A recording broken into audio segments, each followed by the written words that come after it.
Here's the next attitude disease: over-caution.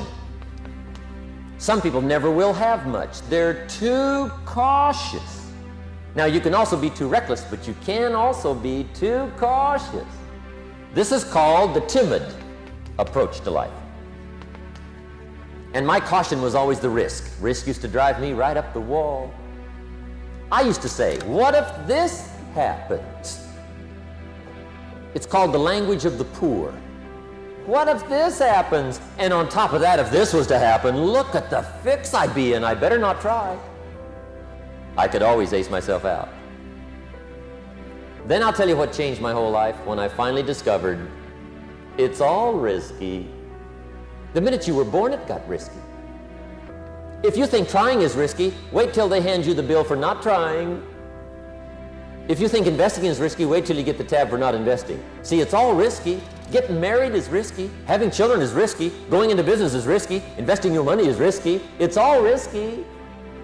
I'll tell you how risky life is. You're not going to get out alive. That's risky. The Englishman says, well, if that's the way it's going to work out, let's give it a go. Right, that's what it's for. Give it a go.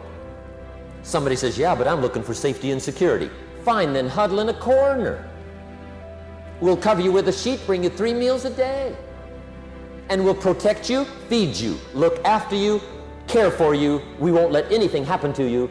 And you'll probably live to be 100. The guy said, well, yeah, I'd live to be 100. But what a way to live. Right. What a way to live safe and secure. Don't ask for security. Ask for adventure. Better to live 30 years full of adventure than 100 years safe in the corner. And see, it's not important how long you live. What's important is how you live. Pessimism, the deadly disease of always looking on the bad side, the problem side, the difficult side, checking all the reasons why it can't be done. The poor pessimist leads an ugly life. He doesn't try to figure out what's right. He tries to figure out what's wrong. He doesn't look for virtue. He looks for faults. And when he finds them, he's delighted. How ugly. This is the poor guy who looks through the window, doesn't see the sunset. He sees the specks on the window. And this is the poor guy, right, who rushes up, takes such leave of his senses. This guy rushes up and he says, I've got 5 good reasons why it won't work. He's so dumb he doesn't know all he needs 1. He's got 5. To the pessimist, the glass is always half empty. To the optimist, the glass is half full. Why would the same measure affect people 2 different ways? Answer: it all depends on how you look at it. Our lives are mostly affected by the way we think things are, not the way they are.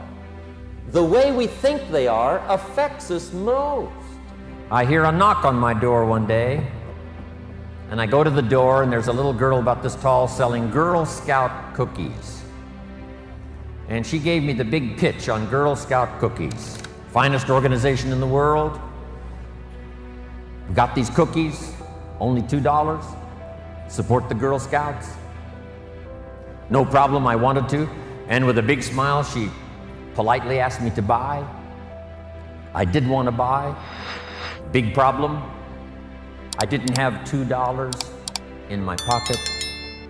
So I thought, I can't tell her that. So I thought, well, next best, I lied to her. And I said, look, I've already bought lots of Girl Scout cookies. I've still got plenty in the house that we haven't eaten yet.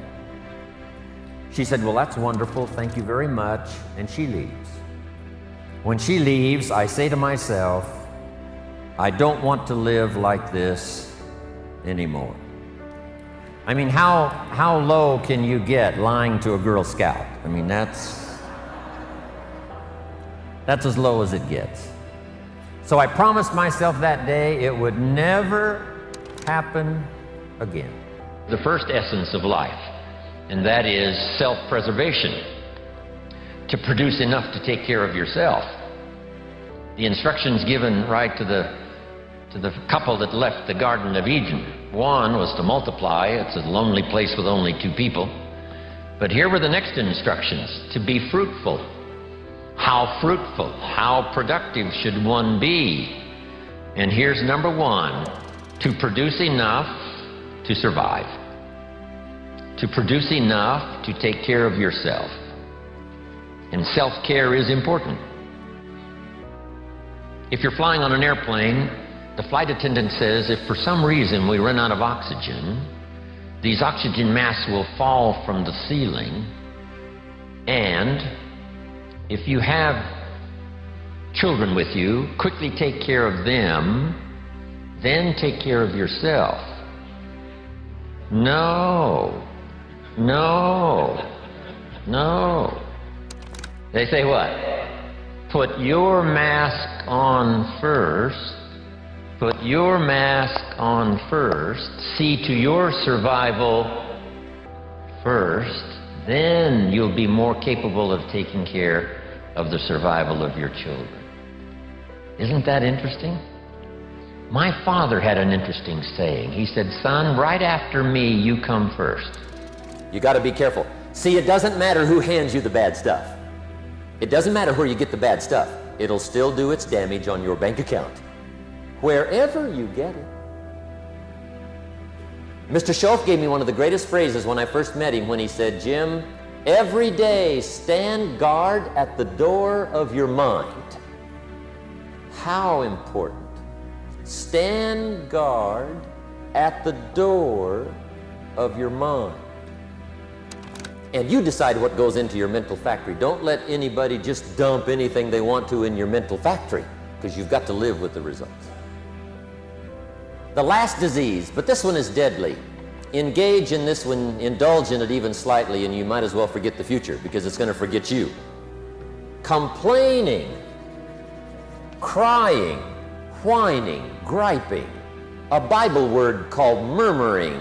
See, that'll ace your future. Spend 5 minutes complaining, and you have wasted 5. And you may have begun what's known as economic cancer of the bone. Just be on the lookout of the things that can destroy all the good you start. The war is on. And this evening, tomorrow, mentally, personally, socially, economically, you got to make sure you're winning the war. And this is part of it.